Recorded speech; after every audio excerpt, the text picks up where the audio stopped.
Está no ar o explicador das manhãs 360, esta quarta-feira, sobre a forma como o PSD está a gerir o caso Tutti Frutti. E para isso convidamos para estarem connosco Adalberto Campos Fernandes, do PS, e António Capucho, do PSD. A moderação deste explicador é feita pelo Paulo Ferreira e pelo Bruno Vieira Amaral. Muito bom dia, bem-vindos a este explicador. Primeiro, os deputados implicados foram convidados a suspender os mandatos. Agora, os dirigentes partidários em Lisboa, do PSD, Luís Newton e Ângelo Pereira, ficam sem poder para poder participar na escolha de candidatos às próximas autárquicas, mas os acusados continuam nos seus cargos nas juntas de freguesia. António Capucho, bom dia, bem-vindo. Será que isto faz sentido? O PSD está a gerir bem este caso? Faz todo o sentido, mas é curto, ou seja, eu penso que, de facto, a Direção Nacional não pode demitir presidentes de junta, como é óbvio. Pode convidá-los a suspender os mandatos, como fez com os deputados. Não apenas convidá-los a suspender o mandato, é pura e simplesmente tirar-lhes a confiança política, publicamente. Essa será a medida adicional àquela que é razoável e é lógica, que é não lhes permitir que sejam eles a dirigir a escolha dos candidatos. E, portanto, só tem uma solução estatutária para o fazer. Aliás, não vejo solução estatutária nenhuma. Mas isso é um pormenor que não vou amassar os nossos ouvintes. A Direção Nacional vai delegar o poder para entregar as listas, certamente em alguém que não o Presidente da Distrital, que não o Presidente da Conselhia. Portanto, em Lisboa, provavelmente ao Presidente da Câmara, que é candidato, literalmente, é uma solução, ou o próprio Secretário-Geral apresentar as listas. Mas, enfim, isso é um detalhe. Agora, que a medida é boa, é ótima, a caportadia, que é curta, eu acho que devia, pura e simplesmente, já que não os pode emitir, devia-lhes retirar a confiança política, nomeadamente ao Presidente da Distrital. Eu pergunto, o que é que fica ao Presidente da Distrital e o Presidente da Conselhia a fazerem nos seus lugares, se de facto não têm o poder de apresentar as listas e de participar na feitura do conjunto de listas a apresentar aos órgãos competentes nos tribunais. Então parece-lhe, António Capucho, que esta é uma medida mais cosmética? Não é cosmética, até é simbólica, tudo bem. Não, atenção, a partir do momento em que... Força, aí, há um telemóvel a tocar. A partir do momento em que, de facto... tomou a medida que tomou, eles não vão ter competência para apresentar listas. Portanto, não é meramente cosmética. A Direção Nacional vai ter que delegar em alguém a competência para apresentar as listas no Tribunal. Ou seja, esse alguém vai ter a competência para formar as listas. Eu acho que, na posição do Secretário-Geral e da Direção Nacional, na cidade de Lisboa, na capital do país, poderia perfeitamente delegar no candidato, não sei se já está homologado, mas enfim, toda a gente sabe que se vai recandidatar. Carlos Moedas ainda não estará. Ou Carlos Moedas. Em Cascais já está homologado, esse está mesmo homologado, e é primeiro vice-presidente da Distrital, imagino. Mas, de qualquer maneira, tem essa solução expedita. É claro que não vou entrar no detalhe que os estatutos não prevêem nada disto, não é? Os estatutos prevêem que compete às comissões políticas conselhias a feitura de todas as listas, exceto a aprovação do Presidente da Câmara, que tem que ser a Distrital a aprovar e depois a Nacional pode homologar ou não homologar. Certo, e aqui não é meramente... Não é cosmético. Tem uma eficácia prática muito grande, não é? Decisiva. Adalberto Campos Fernandes, bom dia, bem-vindo também a este explicador. Como é que olha para isto tudo, estas decisões a conta-gotas, umas vezes nos cargos eleitos institucionais, outras vezes nos partidários, sem ir, se calhar, ao centro da questão, que são as juntas de freguesia? Acha que isto pode deixar marcas no PSD? Infelizmente, não apenas no PSD, isto é um problema de regime, quer dizer, nós vivemos num quadro de balbúrdia ética e o que o PSD está a fazer neste momento verdadeiramente é tentar controlar danos, porque o sistema está incapaz de se regenerar, quer dizer, do ponto de vista da rarefação ética que prolifera no sistema democrático português, nós quando olhamos para o panorama político dos atores, daqueles que são hoje atores políticos ou que foram atores políticos, nós temos uma enorme dificuldade em encontrar pessoas que, relativamente a este tipo de procedimentos e de coisas do dia-a-dia, nos inspirem como exemplo. E agora nós temos que nos pôr no lugar do cidadão que está em casa, que não é político, que não tem vida política, que olha para a política com desconfiança e vê este espetáculo, porque repare, este é um espetáculo deprimente. Ontem saiu um relatório sobre o índice de corrupção, ou da percepção de corrupção nos países, e Portugal, enfim, está bem acompanhado na esfera dos países latinos, infelizmente, mas não há dúvida nenhuma que esta percepção é corrosiva, independentemente da sua materialidade e da sua dimensão, é corrosiva. E o sistema, e sobretudo os partidos, com maior responsabilidade, não têm conseguido antecipar e ir mais à frente. Isto não se pode ir atrás do prejuízo, tem que se prevenir que o prejuízo aconteça. E este é um problema que de facto tem que ser discutido, não no quadro, até se me permite, da questão de mais leis e de mais punições, até porque o edifício jurídico que nós temos, eu diria que é suficiente do ponto de vista da sua potência. Dir-se-á, o sistema jurídico e judicial funciona melhor ou pior, mas há de facto uma cultura de ética que não é uma palavra bonita nem vã, que faz com que as pessoas não queiram ir à política, ao contrário do que se possa pensar, não tanto porque são mal pagos, mas sobretudo porque não se querem misturar num ambiente que é um ambiente que de alguma forma mancha o seu bom nome, ou pode potencialmente manchar o seu bom nome. Isto é um assunto muito sério, mais do que o Presidente da Junta, mais do que os deputados que no Parlamento fazem determinado tipo de coisas. O Parlamento não se consegue ver livre de deputados que ofendem a República, que ofendem o próprio Estado Democrático. Tudo isto, como eu dizia há pouco no princípio, é uma balbúrdia que eu temo que apenas sirva para continuar a degradar. Mas neste caso, Adalberto Campos Fernandes, neste caso em particular do Tutti Frutti e todas estas ligações, sobretudo aqui no PSD de Lisboa, estamos a falar mais de comportamentos individuais, ou é a própria organização, a estrutura dos partidos, a forma como os partidos estão organizados, que potencia este tipo de situações? Claro que ninguém quer discutir essa matéria, porque isso verdadeiramente é o elefante dentro da sala. O Dr. António Capucho conhece muito bem estas questões todas, talvez até com maior profundidade do que eu, e sabe que o modelo de construção da vida partidária é um modelo que não favorece as melhores escolhas.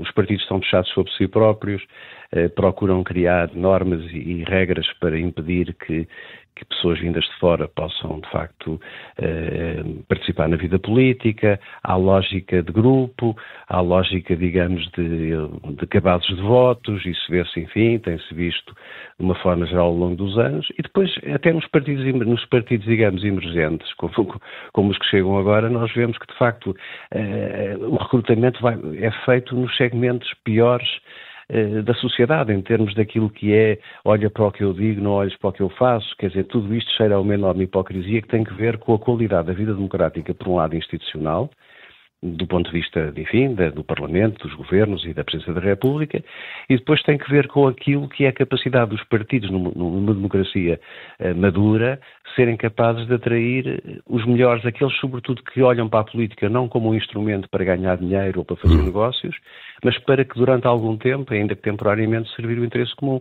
E essa batalha está vencida, é por isso que nós temos a situação que temos, e eu temo que se venha a deteriorar no futuro. Não é?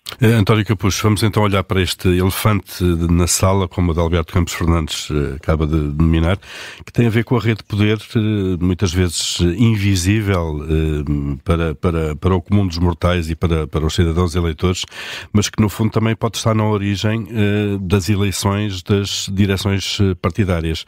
Neste caso concreto em Lisboa, isso está em causa. Aliás, são conhecidas práticas de Lewis Newton, por exemplo, a regimentar votos nas eleições diretas do PSD. É essa a origem do problema aqui? Olha, meu caro, eu estou a escrever as memórias e podia fazer um romance enorme sobre as razões que levam a esta situação. Pode partilhar uma ou duas, à vontade.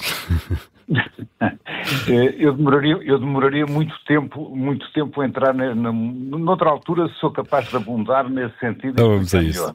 Até porque são medidas que eu já propus variedíssimas vezes às direções nacionais nos últimos 15 anos, 20 anos, e até agora não tive qualquer resposta, qualquer eco sequer. E quando eu digo que não tive qualquer resposta, é que em muitos casos pediram formalmente para apresentar propostas no sentido de atalhar esta situação, e eu remeti as minhas propostas e nem sequer acusaram a recepção.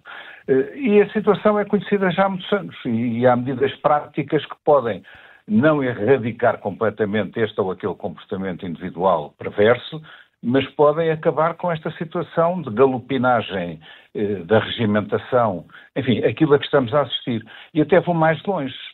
PS e PSD têm responsabilidades cimeiras em não terem apresentado até hoje uma medida que tem a ver com a reforma da lei eleitoral para a Assembleia da República e para as autarquias, que pode conduzir a erradicar estas situações. Não erradicar totalmente, mas enfim, atenuar completamente a receptividade que pode haver junto a alguns setores dos partidos para estas atitudes que são absolutamente insustentáveis e reprováveis.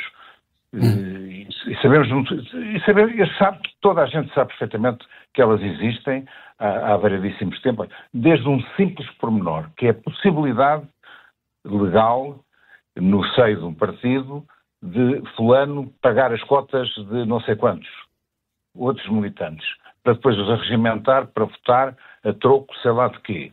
Bom, isto é perfeitamente possível de erradicar e até hoje não se elimina. E não se elimina porque um ilustre constitucionalista que estava à frente do partido entendeu que isto não era legal. Não se pode impedir alguém de pagar as cotas de outrem. Pronto, é um argumento completamente estapafúrdio que eu não posso aceitar. Capucho, como é que é possível aceitar que uma casa que tem uma assoalhada ou um T0 tenha 27 residentes? É facílimo de tentar esta situação e de perceber que há aqui uma situação completamente irregular. Essas práticas deixam de alguma forma as direções do partido reféns destes quadros do partido mais abaixo na estrutura que, no fundo, levam a cabo esse tipo de práticas? Basta ver a composição das listas candidatas aos sucessivos congressos e verificar que fulano, cicrano e beltrano, que nós sabemos perfeitamente, toda a gente sabe que têm práticas que não são aceitáveis, aparecem nas listas, ou na Comissão Política ou no Conselho Nacional. Neste último Congresso isso aconteceu. Adalberto Campos Fernandes, queríamos ir ainda a outro assunto que está de alguma forma relacionado com este. O PSD aprovou, a Comissão Política do Partido aprovou 57 candidatos às autarquias, também já tem resolvida a questão das presidenciais. O PS está a perder terreno relativamente ao PSD na preparação destas próximas eleições? Não diria tanto, mas obviamente que a partir do momento em que o PSD declara formalmente o apoio e há a expressão da vontade oficialmente declarada do Dr. Luís Marques Mendes de se afirmar candidato, eu penso que agora os dias correm a desconto do Partido Socialista e eu já o disse e mantenho. Tendo eu tido originalmente uma outra opção, eu neste momento não vejo por que razão, quais são as motivações que levam a que o partido não se possa unir em torno de António José Seguro, porque efetivamente não há vontades que se antevejam claras e bem definidas no horizonte. Toda a gente está de acordo que partir o eleitorado do Partido Socialista em dois levará aos resultados que nós conhecemos no passado. António José Seguro pode não ter a unanimidade dentro do partido, mas há que deixá-lo submeter à vontade do país e naturalmente que ele tem, do ponto de vista formal, todas as competências e características políticas e até de currículo político e social para ser um candidato. Mas há quem no PS não concorde com essa ideia. Mas isto remete um bocadinho para aquilo que estávamos a falar atrás e que o Dr. António Capucho também referiu. Quer dizer, os partidos estão doentes e, portanto, têm uma doença que é uma doença crónica que dificilmente se resolve, como todas as doenças crónicas, porque vivem de sistemas de vasos comunicantes, de quem elege quem escolhe quem, e depois há sempre um combate espúrio entre os poderes vigentes e os poderes latentes. E muitas vezes os poderes vigentes têm algumas limitações, porque há tensões, a política é muito geradora de ódios, é muito geradora de rupturas que são rupturas paraéticas, que são, do ponto de vista da relação pessoal, até são pouco desejáveis. Mas isso não pode estar em causa, quer dizer, a eleição presidencial é um ato de vontade individual, quer dizer, os candidatos têm que se afirmar. Até aí também que António José Seguro tem que dizer ao que vem, porque ele deu sinais, mas ainda não se afirmou candidato. A partir do momento em que se afirme candidato, eu creio que ao Partido Socialista não restará outra opção que não seja recomendar aos seus militantes e aos seus simpatizantes que se unam em torno do candidato. É um homem moderado, repare, vamos lá ver, António José Seguro tem características que podem fazer um candidato ganhador até numa segunda volta, é um homem moderado, é um homem que entra bem no centro, é um homem que do ponto de vista do recorte ético, talvez quando eu falava há pouco das referências éticas na democracia portuguesa, nós temos meia dúzia de nomes, António José Seguro está lá. Mas podemos ter um PS a confirmar-se a candidatura de António José Seguro menos envolvido, menos comprometido com a candidatura? A eleição presidencial não é uma eleição partidária, nem é um combate. Nós não estamos a Mas a participação dos partidos nas campanhas é fundamental. É evidente que sim, nós sabemos isso. Eu também não vejo em torno da candidatura do Dr. Luís Marques Mendes, não vejo ainda, também é muito cedo, uma vaga de fundo, nem um grande entusiasmo. Estamos a um ano de eleições. Falta muito tempo. Eu acredito que quando, para as autárquicas, o país tocar a rebate em direção à eleição presidencial, que essa motivação aparece. E, portanto, que esses fatores, até que hoje são fatores muito subjetivos, que levam até à desconsideração pública de militantes notáveis do partido relativamente a outros, que é o que não é de facto simpático e agradável de ver. Eu creio que isso lá mais à frente tudo se resolverá. E essa unidade aparecerá porque o poder, como sabe, une. É talvez o fator mais forte da agregação de vontades, é a proximidade e a vontade das vitórias políticas. Adalberto Campos Fernandes, António Capucho, muito obrigado pela vossa participação neste explicador. Um bom dia. Bom dia. Muito obrigado.